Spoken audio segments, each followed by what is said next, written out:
The true story of when Emma Stevens learned her new next-door neighbour was a psychologist. She innocently asked about how to find a therapist for her own issues. Dr. Carol Brenner decided to accept Emma as her new patient. Against a backdrop of the Laguna Beach fire, the insidious drama unfolds as Emma finds herself enmeshed in an unhealthy dependency on her own therapist, who not only fostered this dependence, but also used it to dominate and control Emma. How could this happen? Emma explores how having been relinquished at birth, put up for adoption and raised by parents who did not treat her well, may have created the fertile ground for an experienced predator super therapist to exploit and indoctrinate her.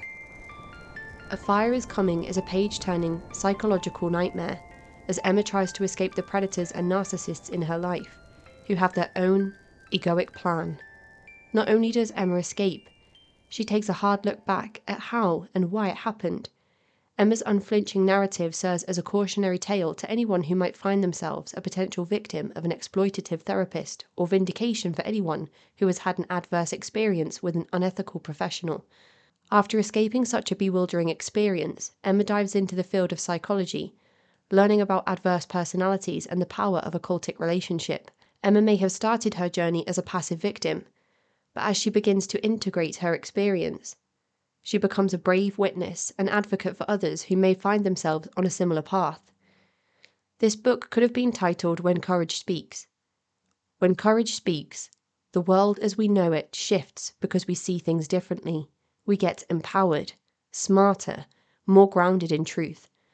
Emma Stevens shows us what it means to be a brave human, a bold writer, and a human being who not only faced fire, but walked through it so she could help others by sharing her truths.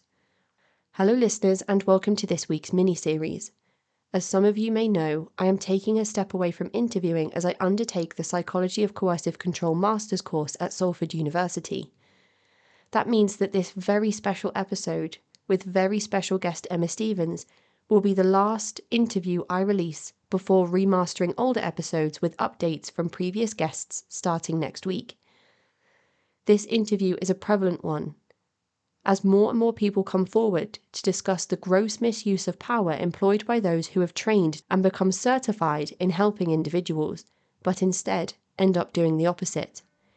The idea of one-on-one cults, or therapy used as a tool to exploit, is becoming more common, or so it would seem. To tell us what the signs look like, how we may escape and recover and empower ourselves, protect ourselves, here is Emma Stevens, 30 years on from her therapist's clutches. So hello, Linda, aka Emma Stevens, and thank you so much for joining me on the show today. I'm really looking forward to exploring your book, A Fire is Coming, and learning all about your experiences. Would you like to start by introducing yourself to the listeners? Well, sure. And thank you, Casey, for having me on. I really appreciate it. Yes, my name is Linda Campbell Pivac, and I have used a pseudonym to write my books of Emma Stevens. And I've written The Gathering Place was my first book, an adoptee story. And the second book that just came out is A Fire is Coming.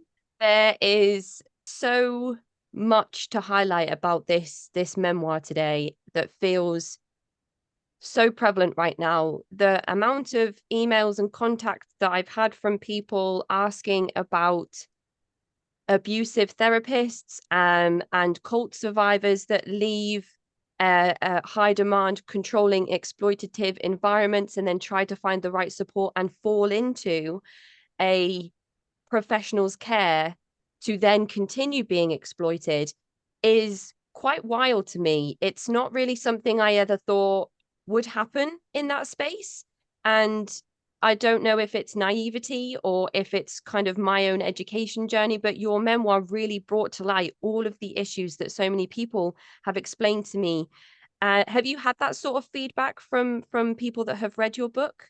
I've had a lot of people connect with me saying they knew something was wrong, but after they read my book, they could see that definitely the red flags were there. And that was my intent, not only to heal for myself, but to be sort of a cautionary tale to other people, to make sure that you can research and interview your therapist before you employ them, and they do work for you. It's not the other way around. That's so true. That's so true. And it's interesting for me to hear your voice on the other side, because I listened to your audiobook, which I now realize was actually narrated by you yourself. And I think that always adds a little special touch to people that narrate their own memoirs. So a little bit of information for the listeners there. It is also available on audiobook. So just before we get into how you came to meet your therapist, would you be able to give the listeners a little bit of an introduction to you and your early life? Absolutely, because I think it is a very important part for me to mention that I'm an adopted person that was relinquished at birth and then adopted as a baby into an adoptive family. And that carries with it a whole lot of grief and trauma that a lot of people don't understand happens with adopted people, because we know it about puppies and kittens, that we don't send them out into the world to a new family until, 6 to 12 weeks, something like that. But yet with a human being, we think that they can be severed from their mother right there at birth, and that the adoptee is just going to be okay because we're blank slates and we don't know what's going on. But science has proven that is not the case. So I truly believe that I had that in my psyche, and all that trauma was held in my body. Then I went to an adoptive family that hadn't done their interior work as people. And so then they have two babies come into the home and they expect us to be exactly who they tell us we should be. And so later I talk about how I've been a cult hopper because I was conditioned to be adaptable, to be a people pleaser, and to be a perfectionist, to try to outrun any kind of criticism or punishment. And so that's what I grew up and was conditioned with throughout my childhood. And then when I get out into the world, well, it's no big surprise that I find people that imitate the exact situation that I had in my childhood. You explore so much in A Fire Is Coming about attachment theory and developmental phases of of newborns, infants, children, adolescents, which is not something that I've really looked into too much in terms of a child that's put up for, or a baby that's put up for adoption. So there's, I imagine, a lot more of that explored in your first book. Yes, I believe the first one is what I needed to tell myself and everyone else how my whole life has been colored by adoption. And I'll be an adopted person until I no longer walk this earth. I don't know how to be anything else, but it does explain a lot of the things of each developmental stage of how I would make choices. And it was all influenced by me being an adopted person. Were you able to find any type of positive framework for a person that is relinquished at birth to be in a type of environment that would help them to feel supported and loved and cared for? Or is that something that you think is missing from that area altogether? Oh, no. And I can only speak to my own situation. My childhood home happened to be where the lack of attachment and just the nurturing and the emotional deprivation was huge in my household. Now, that is my situation, but there are other adoptees that have had loving homes and it's been a great situation, but yet there's still that caution that adoptive parents need to realize there is that trauma and grief when the baby is born and severed from their mother. And so the idea is to start therapy and understanding and research and education early, and not wait until little Johnny is 12 and going to school and starting to smoke cigarettes or whatever, acting out, and think, oh, I wonder if adoption has anything to do with it or not. They should be able to know that at the get-go, be trauma informed that they're going to have even if it's unconscious, they're going to have some kind of reaction to the fact that they were severed from their biology. When your book begins and we are in the first few pages of A Fire is Coming, you are already embroiled in a relationship that has its difficulties, and that's the moment we start the book. So your earlier years, they kind of feed in and out of the book throughout the various chapters, which I thought was a really nice touch. And I imagine maybe it was a decision because you had the first book, or maybe you have to really weigh up what you're going to include when you write a memoir, because there's so much to pack in. But I wondered if you could just talk the listeners through what this relationship was like, how you met each other, and how it played a role in how you began meeting with this therapist. Sure. I was newly married, and I think my husband and I had only been married maybe a year, and we were renting a house in Laguna Beach, California. And so the fire that I mentioned at the beginning of the book was an actual real fire, and we really did have to escape from it. And then that was my idea of how, when I meet this psychologist, not only am I trying to escape a real fire, but then there's also more fire that's symbolic to go throughout the book. But my psychologist was my next door neighbor. I met her on my driveway at our mailboxes one afternoon. And from the get-go, now that I'm looking back, we always have that hindsight. I see that the indoctrination started right then. And we had a conversation. She gave me her business card. And I had said that I was looking for a therapist because I was already having marital difficulties. We were having infertility troubles. And I said, I don't know if it has anything to do with anything, but I have this adoption angst that I would like to explore and maybe try to heal from.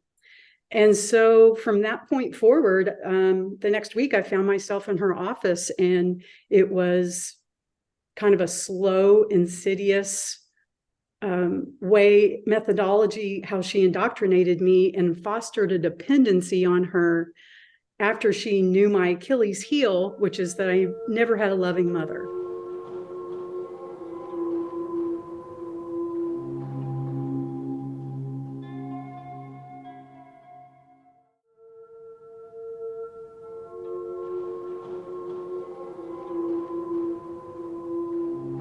The uncomfortable feeling of your interactions with the psychologist start early on, when there's an almost small confrontation of you just taking the bins out or something and seeing your neighbor and being like, oh hey, I was thinking about speaking to somebody, not necessarily you, can you recommend someone? And straight away there's this kind of feeling that you were, or it's suggested by the psychologist that you approached her looking for her to be your therapist, when that's not actually how you positioned it.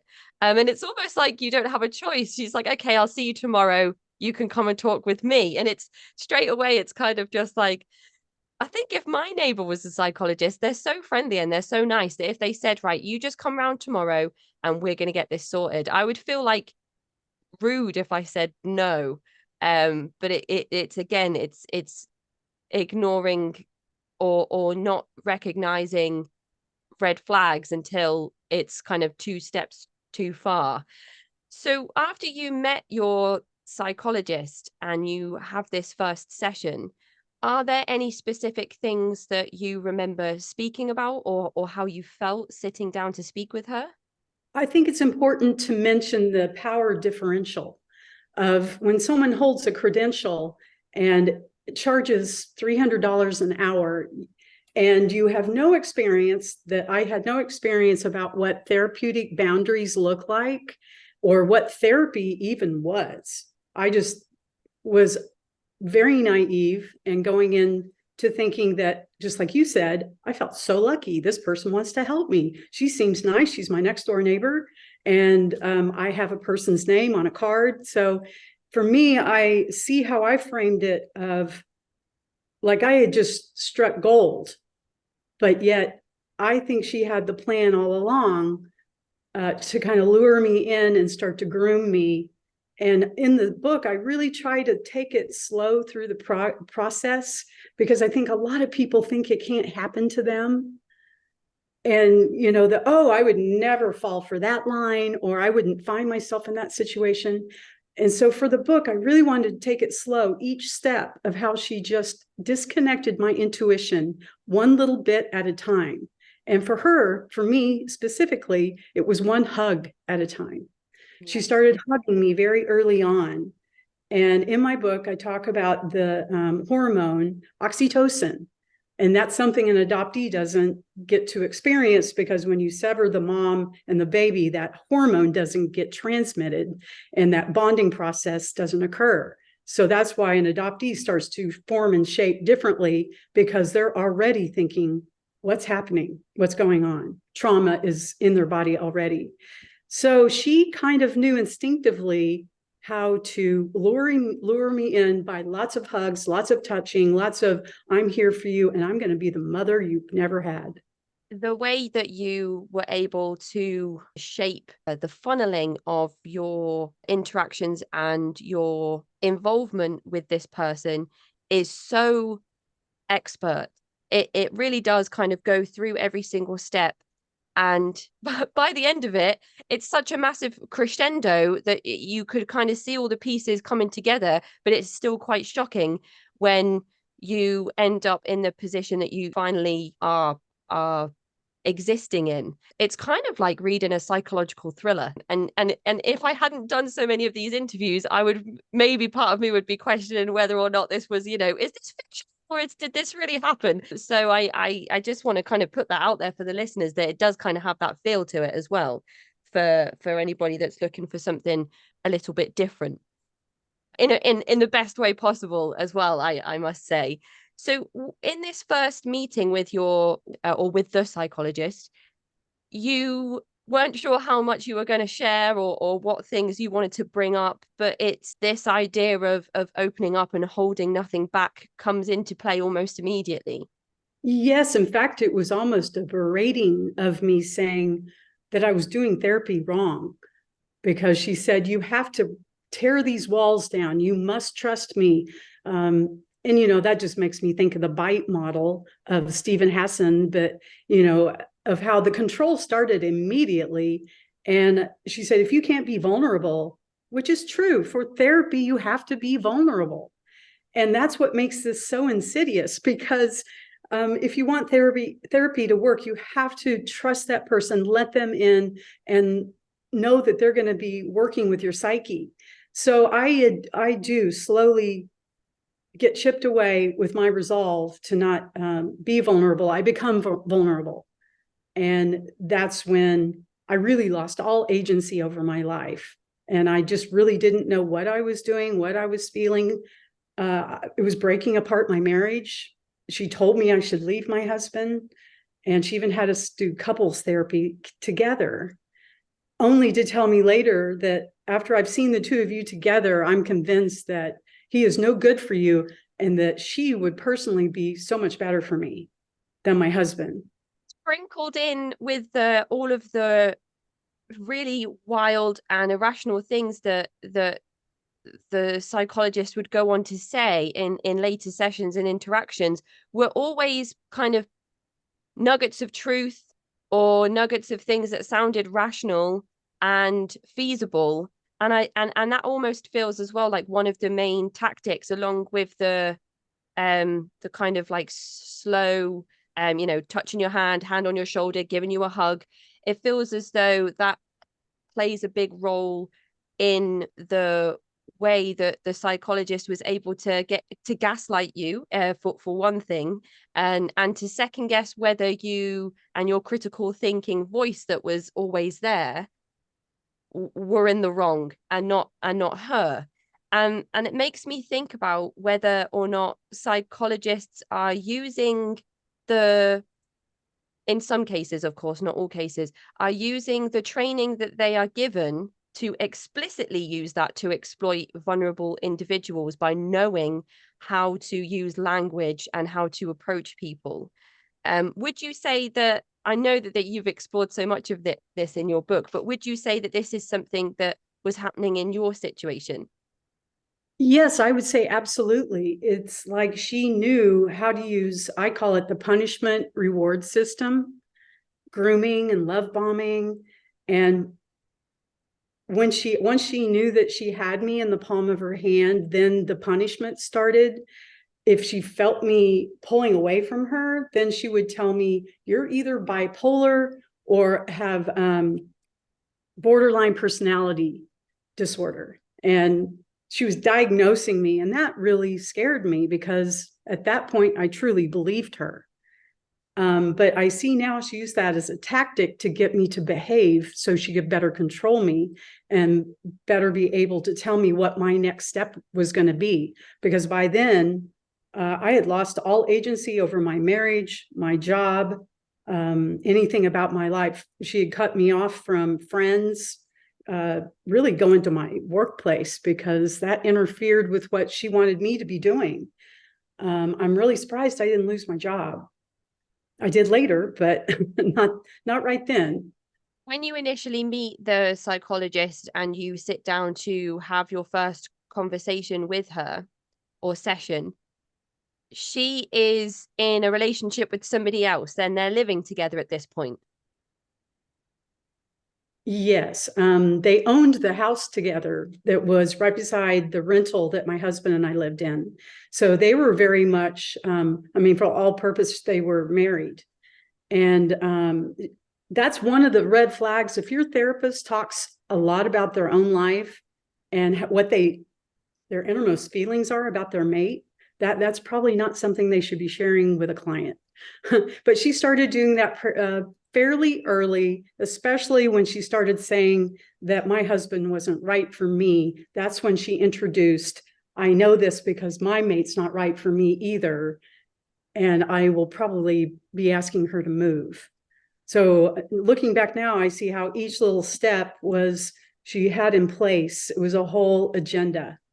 And also in the early interactions, there were instances of the psychologist sharing private information about previous clients that she'd sat down with as well, which was another massive red flag in your mind at the time it was happening as well. Yeah, she started crossing all kinds of boundaries of talking about other clients, of allowing me to be in the room with her when she had a client on the phone doing a session. That's in no way an ethical, it's just gross negligence. But she also started inviting me over to her home next door. And then she'd invite my husband and I both over. So the boundary crossing was just crazy. But the thing that an unethical exploitative therapist will do is make you think that it's all your fault. If you ever tell anyone, it's going to, I'm going to let them know it's your fault and you made this all happen. And it's just their way to try to step aside the boundary crossing and blame the client. There's a ramping up of sessions quite early on. And you explained that you're not in a financial situation to be able to see your psychologist as regularly as she says you need to see her. And she also mentions that without her help, your marriage is going to continue to decline and you're never going to resolve the issues that you have from childhood. Do you recall how many sessions before things drastically changed? Do you remember how many sessions you were seeing her for a week?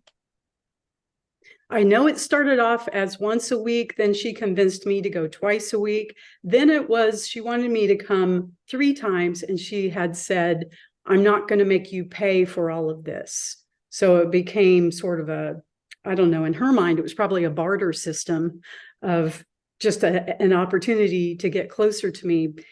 And like I said, after we'd have a session, then I'd be invited over to her home later that same day. So I wasn't actually paying for all the sessions, but I did pay for quite a bit. And that's also a boundary crossing to make a client feel guilty for therapy, unpaid therapy. It was just another hook into my psyche to think that I owed her my life and made me think that she was the only one that could ever help me in any way, shape, or form. And then it was divorce your husband because he is no good for you, and I am your only salvation. She was like my guru. Communications, even though she lives next door, increase as well in terms of text messages and phone calls. And in the book, there's this really great explanation of how you become in this. I mean, I know it's called A Fire Is Coming, and there's lots of talk about smoke and stuff, but you're almost entering a fog where you are struggling to have conversations with your husband or be present at work, and your phone would start ringing. What effect did this have on your marriage before your husband moved out? Well, it was just slow chipping away of any relationship at all. I mean, it got to be where even though my husband and I worked together at the same agency, it would I just wasn't speaking to him anymore. And he would ask me, what's going on? I know there's something going on between you and the psychologist. And that by that time the psychologist had built him to be the enemy. And my husband was rather narcissistic. There was a lot of that component. So I was very confused of who was the good guy, who was the bad guy, and what am I in this whole thing? And I just felt like everyone else was moving me around like a pawn. So it really does work its way up into a crescendo where she calls me at work one day and says, I've done what I knew you could not do. I've moved all your things into my home next door, and you're going to be my mate now. How did you react to that? I was horrified. I put my head on my desk and just cried because one, I didn't know how to help myself. It wasn't like I had agency to say, what are you talking about? That's crazy. That's not going to happen. I'm going to go over there and get all my stuff and move it right back. No, I was in the frame of mind where I just felt I've never felt that way in my life, of being like, I really should have had some serious help and intervention. And I end up willingly going to her house and living there for the next 2 months. That is the end of part 1 in this mini-series on when therapists become abusive. To find out more about Emma and her writing, you can follow the links in the episode description to find your copy of the memoir A Fire Is Coming. To get in touch with me, you can find me at cultvaultpodcast@gmail.com or follow me on Twitter and Instagram at cultvaultpod. I'm your speaker, Casey, host of the Cult Vault podcast.